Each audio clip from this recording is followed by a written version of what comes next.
শ্রী শ্রী রমনা কালী মন্দির ঢাকা। আমরা এখন আছি শ্রী শ্রী রমনা কালী মন্দির ঢাকাতে অবস্থান করছি। আমরা এই মন্দিরটা দেখতে আসছি। তো এই যে জয় মা কালী, এই যে শ্রী শ্রী মা কালী। তো আমরা এই যে জয় মা কালীর ঢাকায় অবস্থিত রমনা কালী মন্দিরের এই যে মা কালীর মূর্তিটা আমরা দেখছি। তো এর চারিপাশে অনেক সুন্দর, এই যে অনেক ভক্ত মন্দিরের আশেপাশে।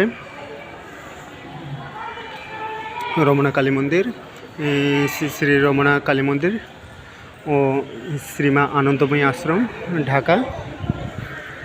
অনেক দর্শনার্থী এখানে আসছেন, দেখছেন তাদের মনের কামনাগুলো মাকে জানাচ্ছেন। মা অনন্তময়ী, তো মা সবার মনের বাসনা পূর্ণ করবেন, এটাই মার কাছে প্রার্থনা করি।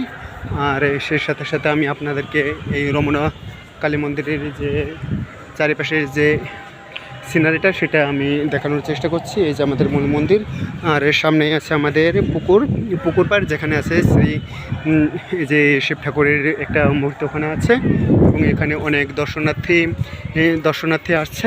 আর এটা যদি আমি একটু বাইরে থেকে দেখাই মন্দিরটা, শ্রী শ্রী এই যে রমনা কালী মন্দির, এই মন্দিরটাই এই যে ঢাকাতে অবস্থিত। আর ওই পাশে অনেক মন্দির আছে, ওখানে বাসন্তী মায়ের মন্দির আছে, রাধা গোবিন্দর মন্দির আছে, তার পরবর্তীতে আছে শ্রী শ্রী হরিচাঁদ গুরুচাঁদের মন্দির। আর এই পাশে আছে যে পুকুরে শিব মূর্তি। এটাই ছিল শ্রী শ্রী কালী মা রমনা মন্দিরের সৌন্দর্যতা।